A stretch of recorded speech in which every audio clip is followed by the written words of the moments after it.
Welcome to part 2 of my incredible conversation with Dr. Janice Johnson Dias. If you missed part 1, don't worry, you can go catch that because it actually sets the stage, so it's important that you hear that part first. But today we're going to be talking about something that too many people still whisper about, and that is period poverty. Dr. Janice breaks down how she discovered the global and local inequities around menstruation, especially in Black and Brown communities, and how it is all connected to power, policy, and justice. You are about to get a whole new lens on what advocacy really looks like. Listen in. One thing that you have been such a fierce advocate for is menstrual justice through the Grassroots Community Foundation. When did it first become clear that access to menstrual products wasn't just this personal issue for individuals, but an actual public health and equity crisis? I will say that, this is something I had to walk into. I was in Jamaica on our literacy work because we fund and support, bring books to Jamaica, to Ghana. And we were with this woman called Shelly Ann Weeks from an organization called Her Flow. She was a volunteer. And we're just sitting in between shooting the shit. And she says, "Oh, tell me a little bit about grassroots." I'm telling her, and I talked to her about this economics of health things. And she said, you should know that the same kids who are getting free lunch or getting these free books are also kids who lack period products. And I was like, this is 9 years ago now. And I was like, what do you mean? I myself from wickedly poor people, but period, poverty wasn't something that I experienced. And I also have been one of the blessed ones to I don't get cramps, right? I don't really experience a lot of challenges around my period. Mhm. And so, and I think that that's just largely due to the fact that I've been an athlete most of my life. So I've had to drink a lot of water. Again, I go to sleep. Um, and so my body and my genetics has really worked well for me. And so when I came back to the States, I started to look up what was happening around period. And she said the term period poverty. And so I went into the academic research database, EBSCO, and I looked it up. And there were one or two things. And so I said, let me go to Google Scholar, broadly look. And there was a film called Period End of Sentence. And it was on Netflix. It was 24 minutes. And I watched this film. And the film was extremely provocative. It follows the story of like the period poverty in India, introducing issues around climate change, all the rest of those things. And I was like, well, what's happening in other countries? And so I kept searching and searching. When I finished, after about a month long of like, I talked to my partner, Lisa Maxwell, and I was like, this period thing seems to be a real situation. And she was like, yeah, how bad is it? And I shared the data points that I had. And always run by Procter and Gamble, had this little thing about like buying pads or something of the sort. And I was like, every instance that I saw of the period story, it was a person not visibly raced Black doing the same philanthropic charity enterprise of giving pads to the brown people or the Black people. And so I started actually with this question: how bad is it? Who's experiencing it? Turned out people in India, people in Jamaica, people in on the continent of Africa. So the subjects are Black, and the people leading the conversation were not. And I was like, this is a little sticking point for me. It's a little Yeah. sticking point for me, Yeah. right? Because grassroots doesn't do charity. And the way I define the distinction is that charity is really a paternalistic enterprise where I have better than you and I give to those who have less. We engage in investments, right? We gather investments. We're in a capital exchange. I have a resource that you don't have, but you also have knowledge that I don't have. And so we enter a relationship, and that's why community is our middle name, right? So we enter a relationship with our community members to better understand their dynamics, to bring resources to them, and they're giving us knowledge, right? And so we are a philanthropic organization and it's interested in investment. But this period thing started coming about. Then I found out the research says that basically girls were missing school because they did not have period products. Now, see, now you've touched my third rail. This is my third rail, right? Like I have a PhD. Girls not going to school. That ain't going to work well for me. I can't manage that inside myself. Reach back out to Shelly Ann. I was like, what data have you collected in Jamaica? She shared her data. Her data was fine, but incomplete for me. And I was like, we have to get into the business of really digging in very deeply what is happening. And so we develop a database that's on our website of people doing period work. Are they led by people of color or people from their communities? And what should grassroots' role be in this? That is the question, right? What is the gap and what is needed? And what was really needed is that people clearly needed pads, but we can't pad our way out of a situation. Right. You get a pad, you get a pad. Everybody, it's like an Oprah show of pads is insufficient. So we have to think about like, how are we going to reframe the structures such that people have the resources that they need? And how are we going to have people that look like them and come from them be in relationship with them to solve the problem? And then I just got hyped. I got hyped and I was like, everybody is gonna have to work on this because this is what happens. Like, I'm like, do y'all know what is happening with this thing? And much like the Michelle Obama situation, I was like, do you understand that periods are related to this, related to this, related to this? It's related to literacy, it's related to mental health, it's related to all these other things. And it was just like, yo, because really, I can't manage the idea that people think any one form is separated from another, but also I cannot manage paternalism. I cannot handle, and for those who are listening, what I mean is you think about that people sometimes want to help us. You will hear good people, especially good white folks, say, I don't want Black people to suffer. That is the first stage of nice liberalism. I don't want you to suffer. But that is insufficient. Do you want me to thrive? And what are you willing to do to help me thrive? What investments are you willing to make? And are you going to be mad if I exceed wherever you are? This is the three phases of you can test whether or not somebody's really a so-called ally. Mm-hmm. You might not want me to die, but sure shit, you don't want me to thrive, and sure shit, you don't want me to rise to my fullest human potential.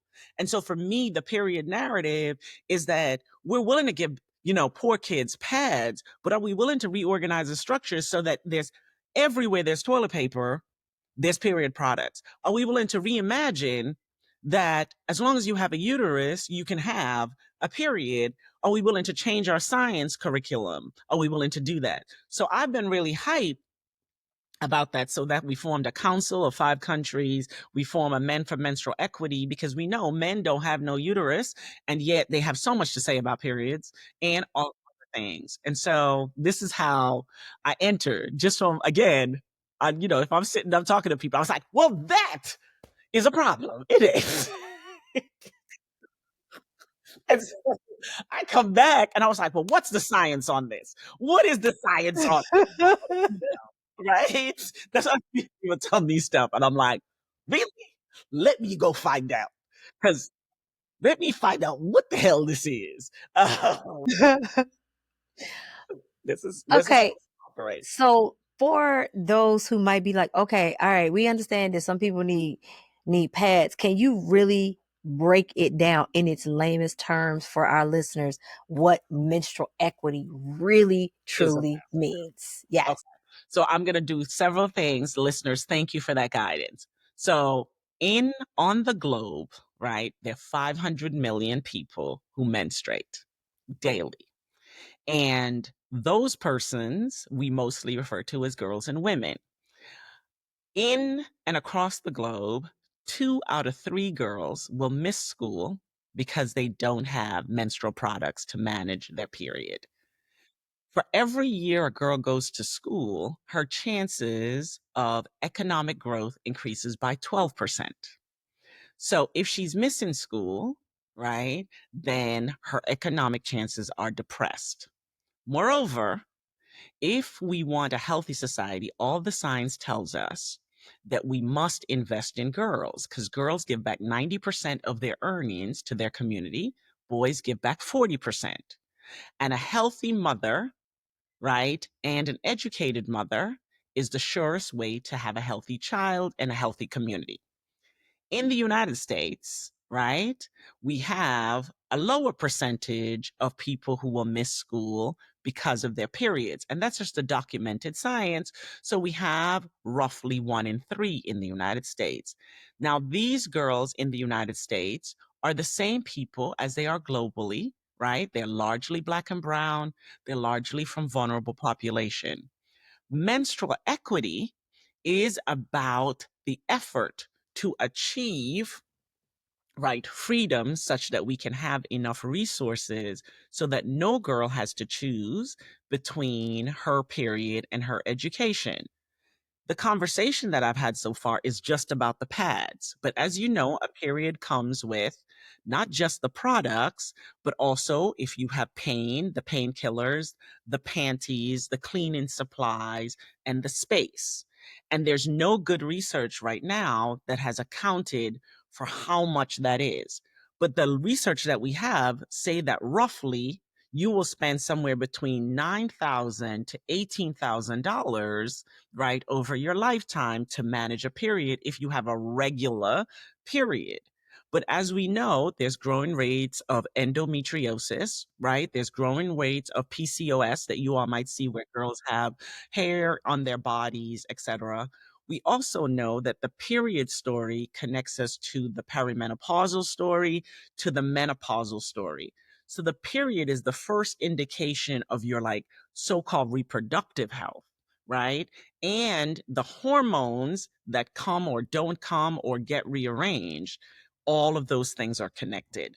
So the narrative, right, around periods and why we want equity, right, which is equity is the opportunity so that all persons are able to come to the conversation and have the resources to thrive.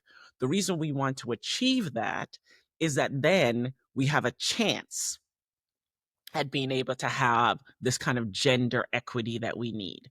So menstrual equity is a part of the gender equity conversation because in 4 countries, people get period leaves, right? In the United States, that feels unimaginable, right? People are able to take time off to attend because we know that there can be genetic challenges. And so Grassroots has decided to put its effort really at both the first and the third of it, which is we know that stigma sets the stage for the period poverty conversation is that the mythologies that people have about period, whether or not periods are dirty, Eve eating a fruit, etc., that those things mean that people think that periods should be private and secretive. And therefore, why should I have period products everywhere? Why should I make it public? And our failure to recognize that periods are natural and that without periods, there are no humans is where Grassroots spends a lot of effort. But we also we've now partnered with agencies, including Procter and Gamble, to provide period products to places where there's deprivation. So, what policies or systems have you seen that are actually making a difference in addition to what you just spoke to? And what still needs to change? Well, that first sentence that you or question you asked is super difficult one, right? So we've had some policies passed across the globe and in the US, right? So we've had school systems, like the one in New Jersey where I live, say that 50% of all schools should provide period products. So the first stage is that we can acknowledge that we need period products. The second stage is the implementation. That implementation is uneven, even though it's been written as law. Thirdly, the policy that was written is for high school, except the average age for having a period is 9. So that is elementary school. But because the stigma around periods, we can't even get to a good policy effort. We have had a legislation on the books in Congress that has menstrual equity for all since 2021, and it's currently in the Committee on Energy. right? That's what you do. You just send them to committees to die, right? You all remember the song, I'm Just a Bill? Like, this is how Yes. it works, right? So you can get stuck in committee.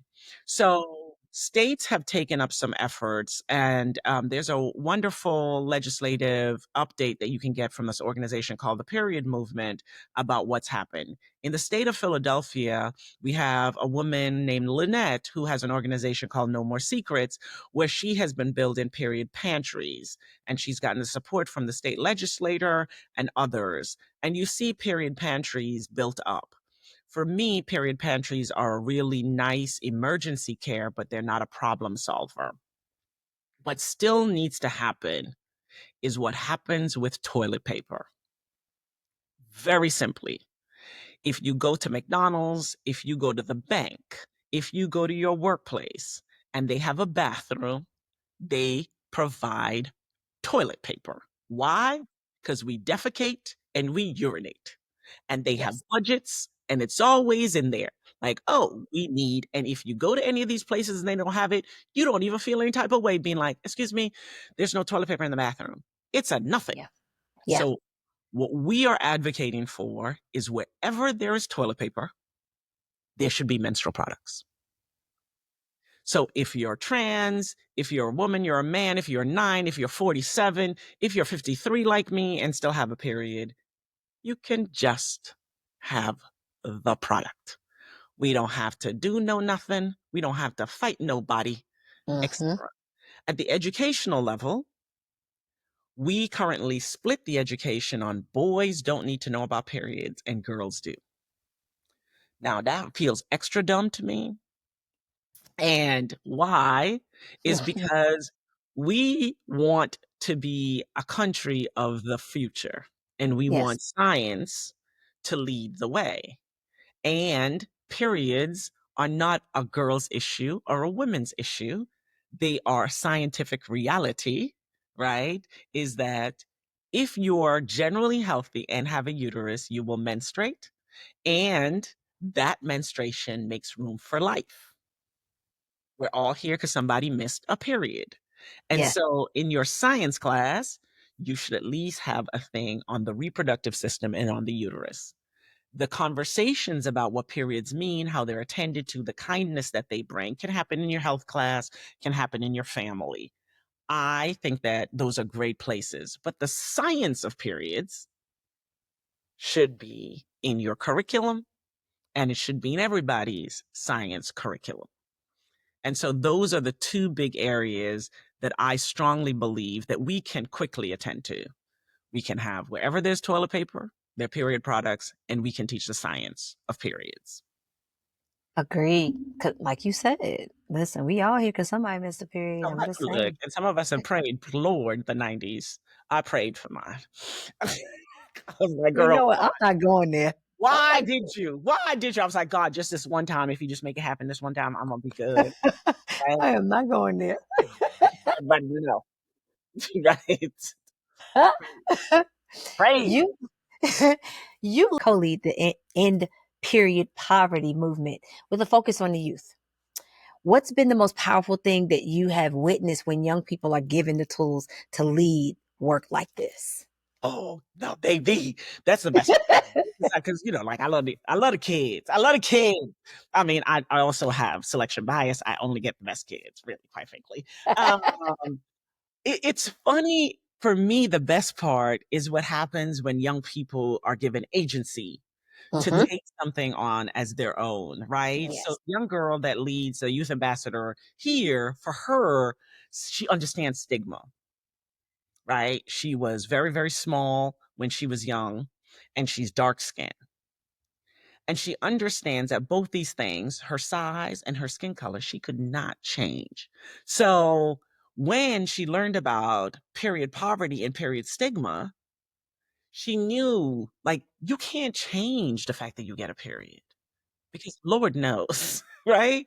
And so this thing about like people demeaning you, creating structures where you can't get in, right? So, like, as a dark skinned girl, we know the research tells us like people with the deepest, brownest skin, right, are not called on as much in school. not have as much access. And when we look at the criminal justice system, right, we know that Black men over 6 feet with darker complexions are the ones that are incarcerated the most, right? So, like, we understand that the structural impact of just being in the skin you're in, right, has led to this, right? And, right, your period. Just the idea that people think that you're overly emotional, that you are dirty, because you soiled yourself. All of these things, like it really made sense. So when you put that kind of science forth and somebody can really see the ways in which stigma is shaping the shame that kids might feel, and you young people get to really lead that and say, I can make this. I can see how this plays out, the different ways in which we're made to smell small and invisible. Yes. That for me is the best part because young people are the best ambassadors, right? They are not Hmm. the future. They are Hmm. experiencing the stuff right now. Yep. Being able to train young people, being able to watch the youth ambassador that we have grow to say, this issue is really bad. And when she got to see in Ghana, we went to a community where girls, when they get their periods, if they don't have products, they're married off Wow. because they are not going to be able to attend school. And these older men take them and create families with them. She could understand how just the biology of you creates a context for real problems. Yeah. And it was just really provocative and amazing. Just absolutely amazing. It's funny because I was just about to ask you something very similar when you were talking about the young girls in Ghana. So, menstrual health is, as you've touched on repeatedly, it is often left out of the wellness conversation, specifically for Black and Brown women. How do you see period equity as a part of the bigger picture of mental health, body autonomy, and justice? Baby. Yes. So so um I think that the first piece is that periods transform us, right? It from the onset of the fact that you bleed, right?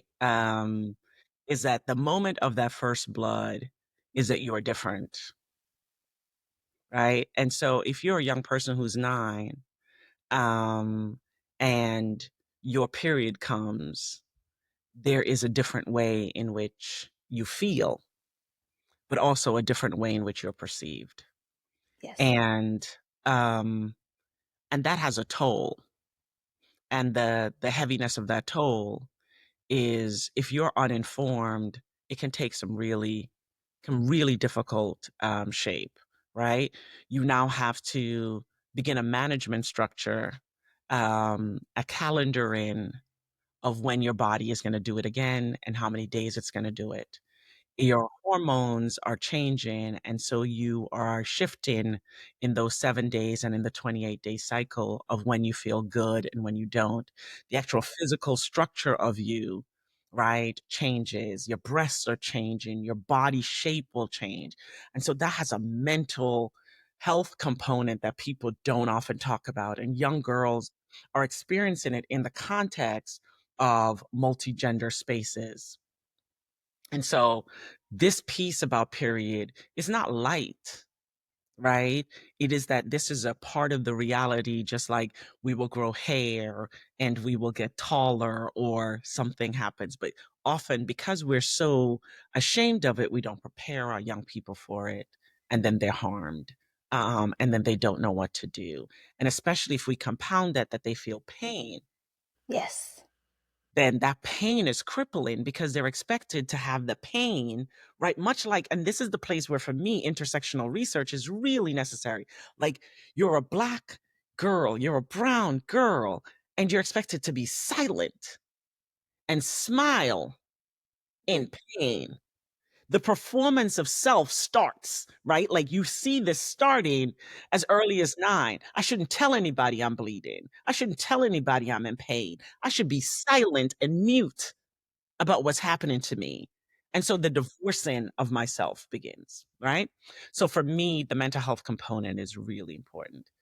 The body autonomy piece is the piece in which you become subject. She's like that because she's on her period, Mm-hmm.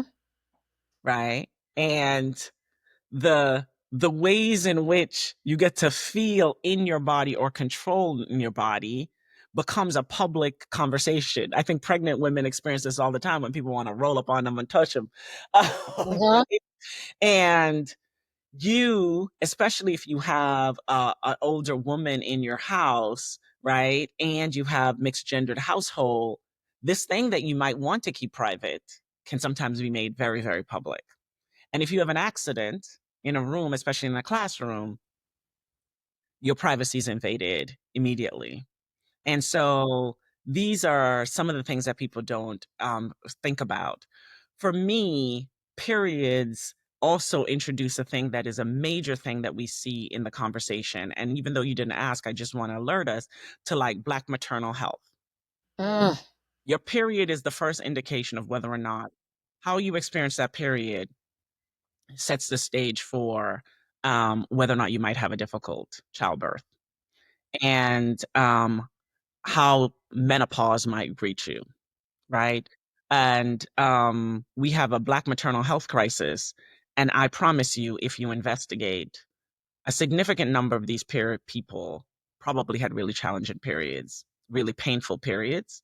And if you compound that with racial stressors and other stressors, you will see that even money, take Serena Williams, cannot get you out of this story, Mm-hmm. right? And if you Yep. take this kind of epigenetic issue and you meet structural problems that are racist, like doctors not listening to you.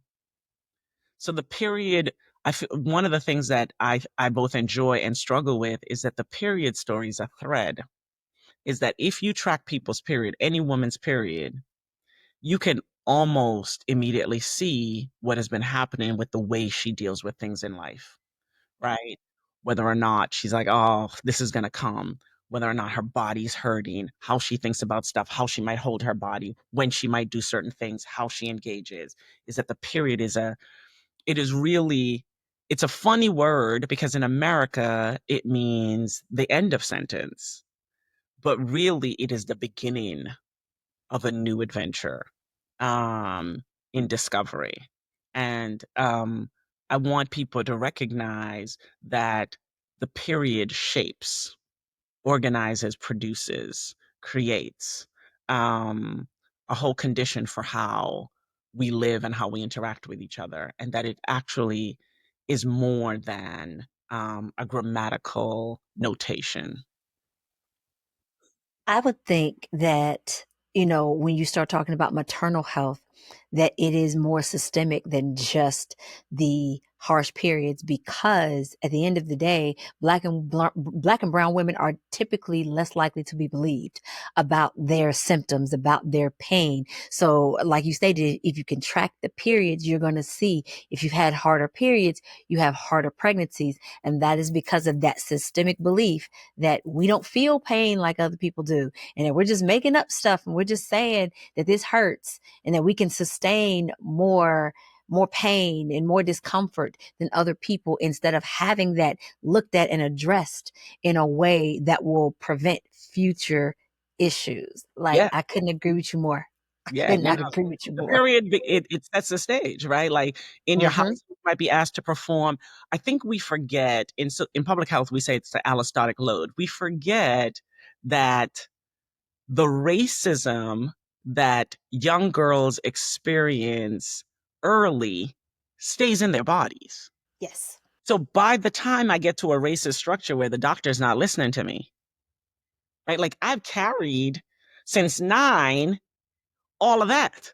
So you take longitudinal information, you meet this moment. I am already going and having a difficult time. And I have taken the structure in my body. I have been doing that. And now I meet one of the hyperstructural moment of racist structure. And now you know, I've now put my child's future at risk because the trauma that is experienced at birth also now carries. This Yeah. is what I think people miss. Yes, the child is born, But the trauma that they have had to endure, when I say the mother's health, the mother who has endured being called this, that, and the other, who's been told to be silent. And now, on the day of my meeting the universe in physical form, I'm now experiencing one of the harshest Mm-hmm. racist encounter. Yep. How are we going to interrupt racism? How are we going to get to gender equity if I'm born into this distress and then it gets reified from the time I'm preteen? This is, I think, what makes the period conversation such a necessary one and why it cannot be a silent one. Agreed. Agreed. So let's talk about some solutions. So for the everyday woman that's listening to us right now, and she may say, listen, I want to make a difference in my community. How can I help? What are 3 things that she can do to support menstrual equity right now in her community? Well, the first thing that she can do is say the word period and don't say it silent like we used to say the small b, be like, right? So she's big P, baby, big P, period, right? we got to get out of Yeah, the with you. pride piece, right? I remember those days. Like big periods, because we have to change and make periods no longer silent. The P is Yeah. not silent. The Yeah. second thing is carry pads everywhere. Everywhere, she should make sure that her sons, her cousins who are men, everybody, her daughters, people are carrying period. We need to see it to make it so ubiquitous that we're not afraid of it. The third thing I think is the policy thing, right? Attend your school board meeting, your town council meeting, just attend, you're a citizen, and ask the question, do we have period products in all the government buildings? Do we have it in all the schools? Do we have it in my town? Right? And if we don't, ask why not? See what I mean, family? This is why Dr. Diaz is that girl. But we're not done yet. In the final episode of this series, Dr. Janice gets into motherhood, wellness, non negotiables, and the legacy that she is building, not just for her daughter, but for all women across the globe. You are not going to want to miss how we bring this amazing conversation home. I'll see you guys in the final part.